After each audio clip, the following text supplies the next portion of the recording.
morning, Sena. Apologies for yesterday. I'm trying to reach me. Yes. We tried to get in touch with you to take your views on this whole discussion on the matter of the fuel price increases. And from your own perspective, you at Africa Center for Energy Policy, what are we seeing? What we are seeing, what is accounting for this? I think if you track what has happened in the past 1 month on the global market, you will see a shift in price of about 5 to 6%, depending on where you buy it. But in the local market, we've seen about 50% jump in price. That clearly tells you that the problem is local, not necessarily the movement in the international market. We have seen the cedi depreciate significantly, creating some uncertainty, in the global and the local space. The BDCs that import the product need forex to be able to trade, and if the currency is depreciating at that level, they have to pass on. I mean, there's little they can do to really accommodate that shift. So that is really what has accounted for the quantum leap that we have seen on the domestic market. So that, if you take in my view, that's what I would say. So the main problem is the cedi. The cedi, exactly. But the rates that have been put out by the Bank of Ghana suggest stability, sort of. So it's unclear where the problem is, because the Bank of Ghana is suggesting that there's a stability in terms of the cedis trading with the dollar. Now it's around 13 cedis. It's been there for some time now. So what is it? What is it with the cedi and the dollar that's creating a problem? I think, you and I, we don't buy dollar from Bank of Ghana. Most businesses, importers, buy from the commercial bank. So in this situation, unless the Bank of Ghana is willing to provide the needed forex for the traders, I mean, the rate doesn't mean much for the pump price, because the traders need to get the forex to be able to import, and the rate at which they get the forex, that is what they would price the product at. I think Bank of Ghana tried to intervene, early this year, around March, the second quarter, to provide some dollars. First attempt in a month, they could give 120 million instead of the 450 million plus that the traders needed to import products. So what that means is that they have to rely on commercial banks and the forex bureaus to raise the money to be able to import a product. It's the same situation today. Today is even worse. They're not able to do as much as they even did for the first period. So it's really not what the Bank of Ghana put out, but what's in reality of the situation is in terms of the forex and how much the traders buy it on the market. That is what reflects at the pump. So, we have been seeing, because of the risks involved, we saw in the space of 2 weeks, we saw the cedi depreciate from 10.2, 10.4 to the dollar to almost 15. And that really got the ability to lose so much money. So they're also trying to, as much as possible, recover some of the losses. So some of them are now even pricing 16, 17 to the dollar, because they have to be sure that they don't experience that kind of depreciation. Because once it is sold in cedis and paid to them, they need to convert the cedis to dollar to be able to import the next consignment or even pay for their credit lines. So that instability really injects the kind of shocks that we are seeing on the market. So, if Bank of Ghana, instead of putting out rates, could convince the traders that there's going to be a stable forex for a period for them, that would help, minimize some of the anxiety within the trading community that is making them also price above, the market rate. So, and how can that assurance be given? Because you're talking about a Bank of Ghana that was able to provide $120 million some time back, is able to provide less than that. Is there any way that the central bank can give that assurance? I think they will be the best to tell us what they can really do to be able to do this. I think the signal that you get from this is that the central bank is also perhaps broke on forex, and therefore they are not able to provide much for the market. And unfortunately, also the international, market, financing market is close to us, so we are not able to raise debt, forex, to be able to cushion the system. So it's really a difficult situation. I think that's why they are trying to control other demands and speculation so that it frees up some dollars for those who really need to trade and provide that critical service to us all. Let's see how that goes. I think we've seen some relative stability from the past week. We hope that continues and even improves. So that we can see some stability at the pump as well. We just have to be lucky that, we don't see an escalation on the international market.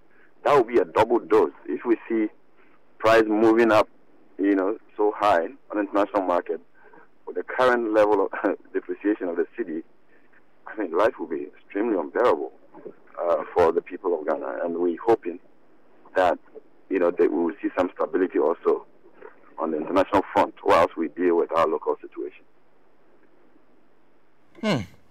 So if we are not getting the dollars from the Bank of Ghana, majority of the time, where's the money coming from? And from your checks, is this adequate enough to meet our demands? Because you're talking about over $400 billion. No,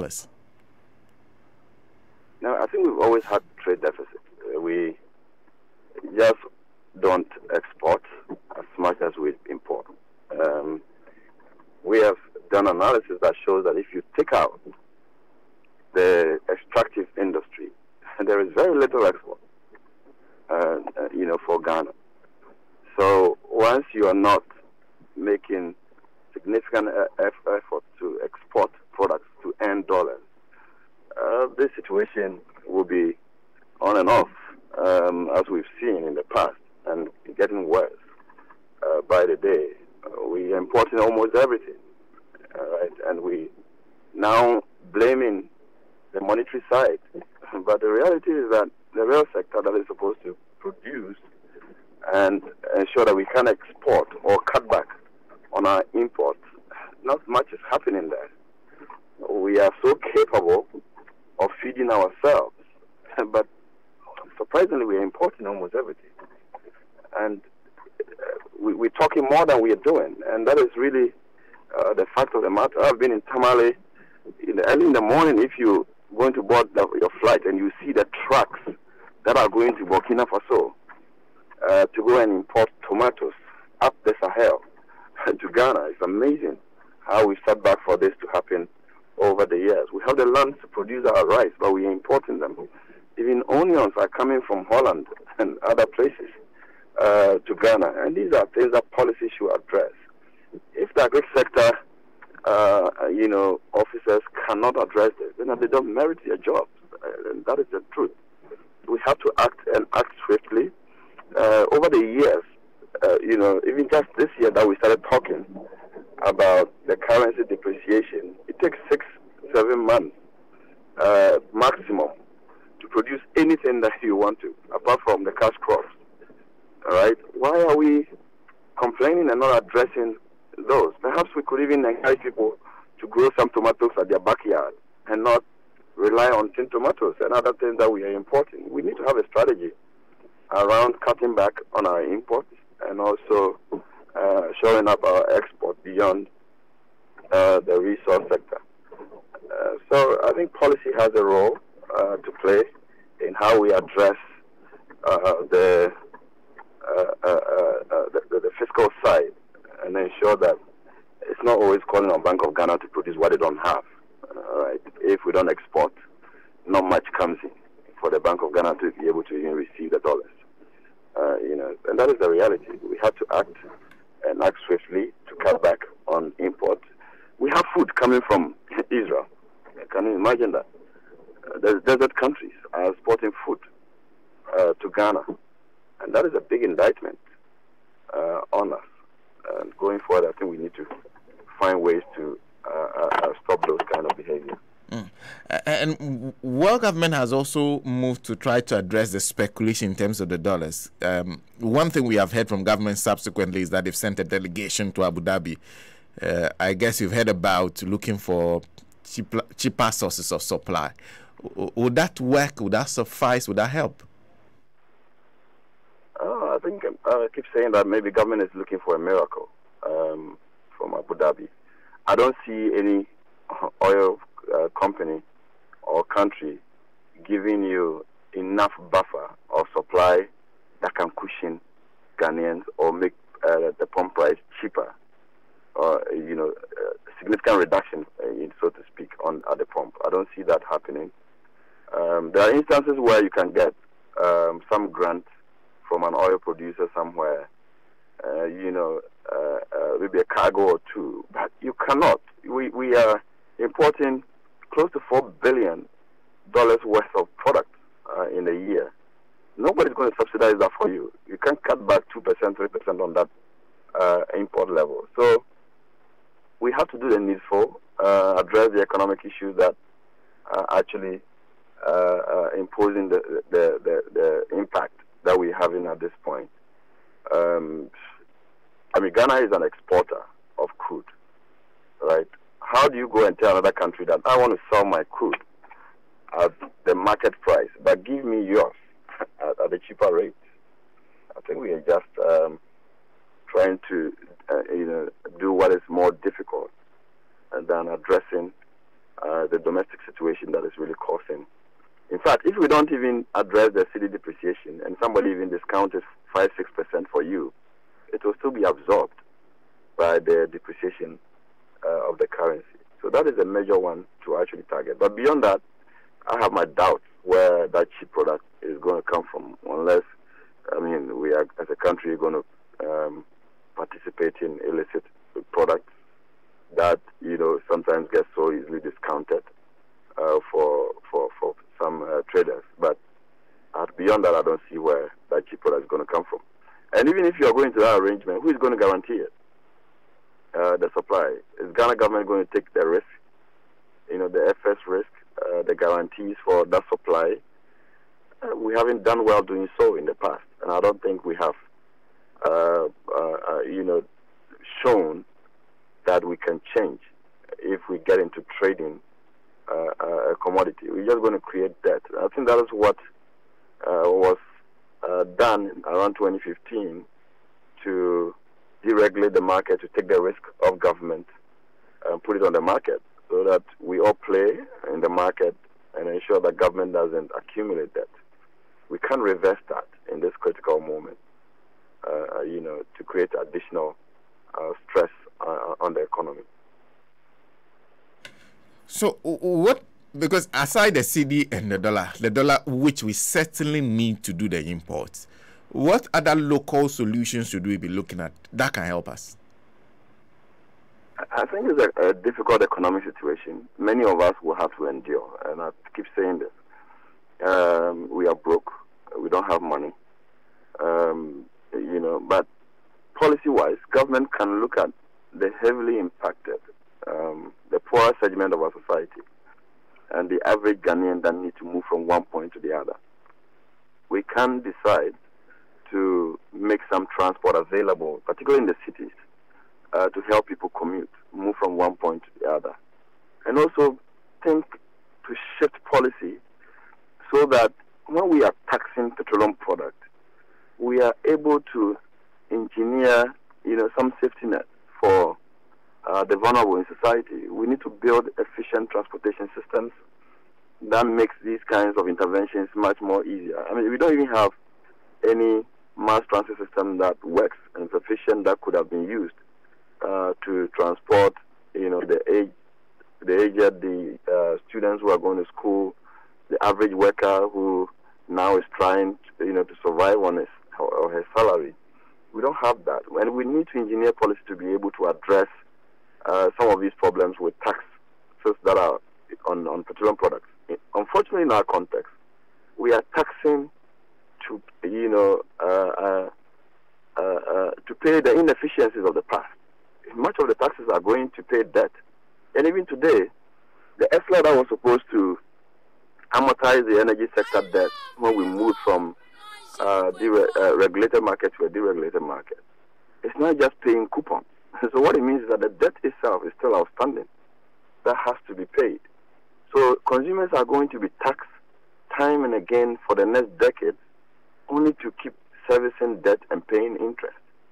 And that is not an efficient tax administration system that we are actually implementing. We need to be more efficient and utilize the resources of the people much more judiciously. But again, in this critical moment, we need to think about the vulnerable and get people moving from one point to the other. Even the government workers, I mean, some of them, if there is opportunity for some to work from home, draw some shift system that make people come to work, not every day.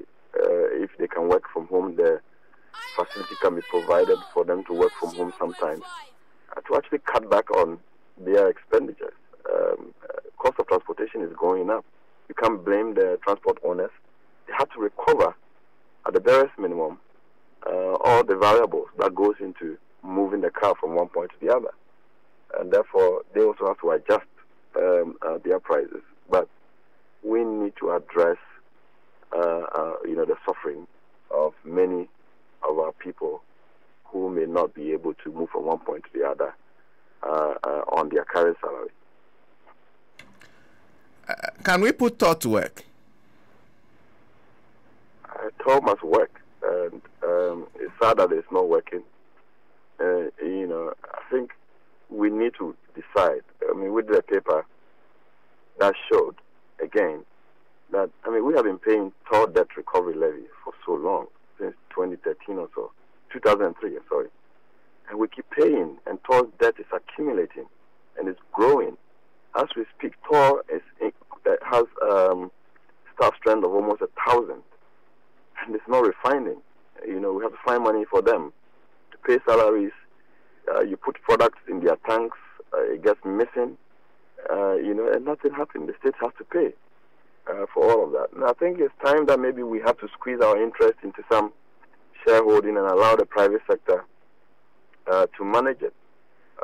We can even give it to the, our pension funds to intervene so that it's ours indirectly, not directly under government control. But maybe the tier 2 funds could be injected and get it running and out of direct control of the central government so that we can be more sustainable in how we manage that facility, to maintain the jobs and also be more strategic about how we add value to our product. We are oil producers, right? But we export raw crude and import refined product. If we add value, that could create more jobs at the local level. But let's put the current situation in context. Whether you are refining here or you are importing the product, it wouldn't do much to the price that we are paying at the pump. There are other benefits to refining, but the refining margins are not that much to change anything at the pump. What we have now is a problem with our currency that we have to address. So that goes back to the management of the economy. But for you, what we can do immediately is to see how we can help the vulnerable in society. Absolutely. We don't want to do, a wholesale subsidy that would create a burden for the country in the long term. There are people who, even though we are all suffering, can manage. I mean, the person running his VA doesn't need a subsidy on fuel at this point. They can endure, they can survive. But there are people who need just little support to be able to move from one point to the other. And those are the people who need some intervention, and we have to be tailored so that we are efficient at addressing the pain that has been visited on people at this point. And let me conclude with this, because there's been a suggestion that one of the things government can do is take a second look at taxes on the fuel, and also maybe use the windfall in terms of revenue that they are getting. The indication is that government has already raised the budgeted money that they expected from the petroleum sector. They raised it in the first 6 months. So whatever they are getting is additional revenue. If they can find a way of applying that, it will be helpful. Are those proposals that you agree with? Yeah, we did the same proposal in March this year when we looked at the trend and how prices were escalating on the international market, and we projected that at the we will be trading for that around the $90 mark, which was higher above the projected $60 price for the budget. So there was obviously a windfall that government could apply to the petroleum product to actually reduce the burden on the consumer. We can't say the same today, because during the mid-year budget, the Minister for Finance went to Parliament and told Parliament that given our fiscal situation, he is applying the windfall in the budget. So it has been appropriated. So I don't know where the windfall is anymore. The windfall doesn't exist. It has been accounted for in the budget, and they are going to use it for the budget. So there is no windfall again to apply to our situation. So we have to really think outside the box at this point to see where we can support the consumer. And let's face it, the reality is that there's no money. I don't think if any money is sitting anywhere, the president would mount a podium and tell the whole country that we are in crisis. So that is what it is. There is no money. We may do all the demands for accountability on how revenues are being used, which is fine. But the fact of the matter is that there is no money anywhere to really subsidize products at the pump. Mr. Benjamin Boakye, thank you very much for speaking to us. My pleasure. Yeah, Benjamin Boakye is Executive Director, the African Center for Energy Policy, speaking to us. Very realistic and very straightforward. But he says there's no money. There's no money anywhere. The central bank may even be broke when it comes to dollars. So we are in a very dire situation. He says the best way forward is to see how we can support the people who are affected the most. Can we look at providing transportation, cheap, affordable transportation for school children, for the aged? Can we do that? Can we also target particular income groups and see how we can subsidize for them? So that is his proposal. He says even if we do tour, the currency problem will still be there. And he says the team in Abu Dhabi are perhaps searching for a miracle.